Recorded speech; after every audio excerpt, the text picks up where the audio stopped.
Hey guys, welcome back to On My Terms. I am super excited for today's guest. She's a digital nomad who recently became a certified yoga instructor, inspired by her passion to build connections and help people heal trauma through movement. In this episode of On My Terms, we talk about self-evolution, the importance of keeping your curiosity alive, connecting to her cultural roots, and more. So without further ado, help me in welcoming Destiny Villarreal.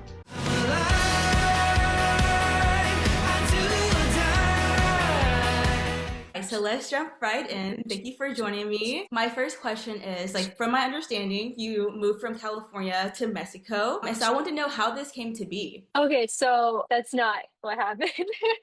So I just got rid of my place in San Diego, and because I already worked remotely, and I was like, okay, why am I not traveling? So I just kind of doing the digital nomad life. So I am in San Diego right now, but essentially right now I'm just kind of traveling full time. When I am in San Diego, I stay with my parents. Any money I use towards rent and things, I just use towards like hostels and Airbnbs now. So okay, I have spent the most time in Mexico. I've spent like I think 4.5 months there just because I love it so much and I can't leave. Yeah, I've played a few different countries and I'm headed to Europe on Tuesday. Nice. Okay, so where are you going next? Next is Switzerland. Switzerland is expensive, girl.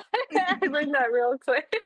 But I'm really excited. I'll be in the mountains, so I'm excited to see those. Have you ever heard of EF? No. Like EF Ultimate Break? Okay, so that's like a travel group company for like young people. It's like 18 to 30 or something like that. So I went on one of their trips to Greece, and then that was kind of a solo trip, but not. And I met some guys on Chios, an island in the Greek Isles. And one of the guys, he lived in Greece part time, but I think he was from Sweden. He was a competitive surfer and a competitive snowboarder. So he just spent half the year in both countries. And I was like, that's amazing. And then he had a partner there, and he was from South Africa, and he got a degree. And I'm not that scientific with it, but it was like brain science essentially. And he like got his degree in South Africa and everything. And he graduated and he decided, this is not the life I want. And he just moved to Greece. So I met him like a week into him moving there. And I was like, just talking to him. And I was like, that's amazing. And so I just got inspired by them. And literally the moment I met them, I said, okay, once my lease is up with my apartment, I'm getting rid of my apartment. I'm going to Costa Rica, which is the first place I went. And I fell in love with it ever since. That's how it came to be. Yes. Isn't that crazy how people can inspire you to do certain things, especially something spontaneous like move to Costa Rica whenever your lease is up. I definitely had some of those experiences where I had those seeds planted oh, this person could is doing this, and I felt inspired later on to do something similar. So that's really cool. And they're never gonna know. Because I don't have their contact information or anything. They have no idea. They changed my entire life. And so whenever you decided to become a digital nomad or just travel whenever you can, was your family supportive of kind of this lifestyle that's not really conventional? Yeah, my parents thought I was a little crazy, but I've always just kind of had a relationship with my family that they just know they can't tell Destiny what to do, and Destiny has her dreams and she's gonna go for it. And so telling me not to do anything doesn't even cross their mind. So in that way, supportive. I think my mom and dad were both scared a little bit, but they're also very quiet people, so they kind of didn't really say anything. I think my mom is very supportive of travel and she really values those experiences. And then my dad, he's never left the country, nor has he even traveled too much within the country. And so it's a very foreign world for him. But I think the more I do it and the more I tell him different stories, I think he is growing to appreciate those things. And I think he is planning a trip to Mexico now. And he literally would never have done that before. That's way out of his wheelhouse. That's amazing. And from viewing your socials, something else I observed is that you have a learner's mindset. You were learning how to do headstands and learning Spanish and surfing as well. And I was like, that's amazing to have that mindset. So I want to ask you, where did this mindset come from, or how did you cultivate it? You know what? I've been kind of thinking about that because my mom is in education and I think she's very education focused, and we've always had learning as part of growing up. I think my mom encouraged us to try a lot of different things, but also in a way that wasn't like guilting either. It was just like, oh, I found this new classic. Do you want to try it? And like you try it, and if you don't like it, you just leave. Like, and I think I still have that mindset to today. Like, I do a lot of different things, and I stick with some of them, and I don't stick with others. And I see that now, especially because I have a younger brother, and I'm watching her like raise him, and so it makes me reflect. And he does a ton of different things out also. Yeah, I think it's just how I was raised. And honestly, when I'm not learning new things and like trying new things, I get bored. And I remember right after I graduated college, because that's a big milestone, you know? And when you're in college, you're doing so many things all the time. You're literally so busy. And then I graduated, I got my job, and I was so bored. I was like kind of miserable. I feel like nobody talks about that, but I was like, no, I need goals. I need something to work towards just because my job wasn't challenging me in those ways. And it also wasn't as dynamic as like the college experience.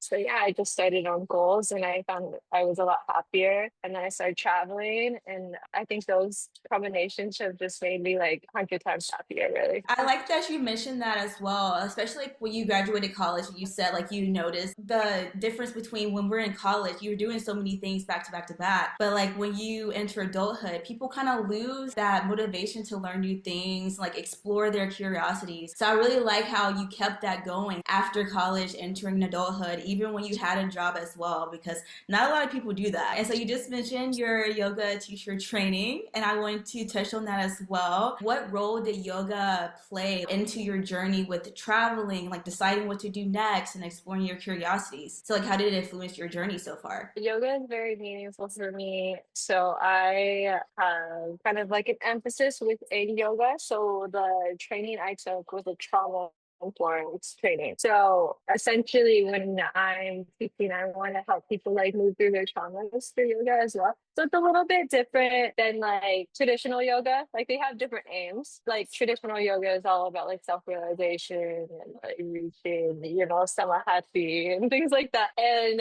trauma informed is more like just to help people feel better and move through those traumas and kind of like release them. So there's a little bit of like fights within the yoga world at times because they do have different goals. I can say hands down that yoga and travel completely changed my life, completely changed how I look about things or look at things, and deeply impacted me spiritually as well. Tying into that, with your journey so far with building this lifestyle and integrating yoga and like your passions, what is one thing you learned about yourself on your journey so far? Oh, okay. What is one thing I learned about myself? That's hard because I feel like, honestly, in the past year, I've changed so much. And sometimes you don't notice because, you know, you're with yourself 100% of the time. And you don't notice the little changes throughout the day. But especially because, like, I leave for long periods of time and then I come back and see people who have known me, like my family, for example.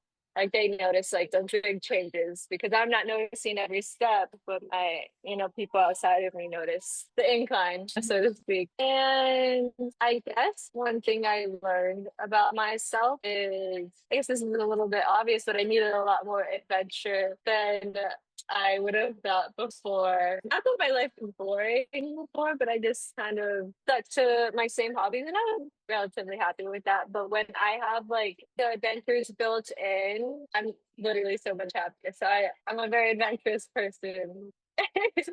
Is one of the big things I've learned. Also, I'm gonna list one more thing, just because it's about culture. So I am mixed. I'm Mexican and Filipina. Grew up in California, and when I went to Mexico, I kind of had a feeling like I might be a little bit excluded. Not only because like I am mixed, but also because I grew up in California and I wasn't raised with the language. So I thought that would kind of exclude me and set me apart. But I was pleasantly surprised that I was so welcomed with like open arms and I've had some of like the most beautiful experiences. And that just really like helped me grow closer within my culture. And like that acceptance it's literally priceless. And I feel like I grew a lot more within my culture as well as like, gaining the language.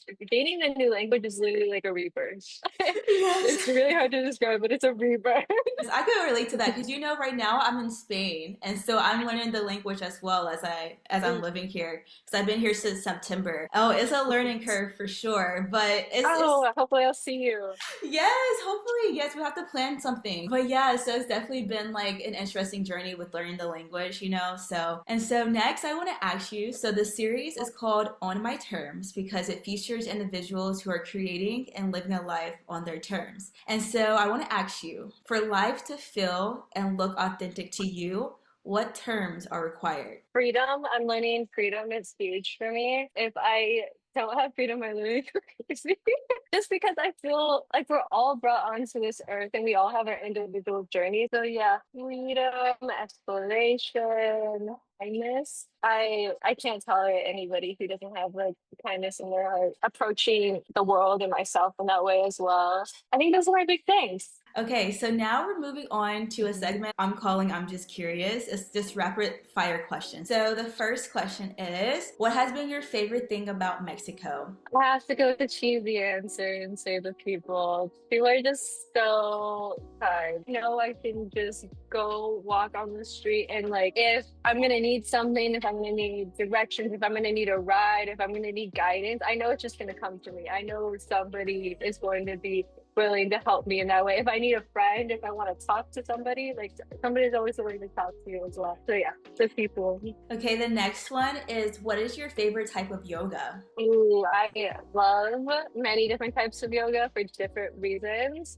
But I would say I think I'm most passionate about yin yoga. Okay, so three is, what is an affirmation or mantra that you can't live without? My first mantra ever was everything you ever wanted is on the other side of fear. And I got that from Will Smith. But my mantra that came to myself was love is as abundant as water. And I like that because especially like people like to talk about it like it's scarce. And I kind of flip that around. It's like, no, love is as abundant as water. It's in everything. It's in the plants that provide oxygen for us. It's in people walking down the street that would say hi to you. It's in your friends. It's in your family. It's in yourself. So I think living in that way really changed my perspective. And last one, what is next on your list to learn? Next on my list to learn. Okay, so the Spanish, it's mostly languages right now. I guess I'm also learning how to instruct, but the Spanish is coming along well. I'm reaching the advanced phase. I'm very happy about that. So I think after I'm gonna go into Italian or potentially Greek. I just added that to the list. I'm trying to learn 5 languages. Did you enjoy this video? If you did, make sure to leave a thumbs up and hit that subscribe button down below for new videos.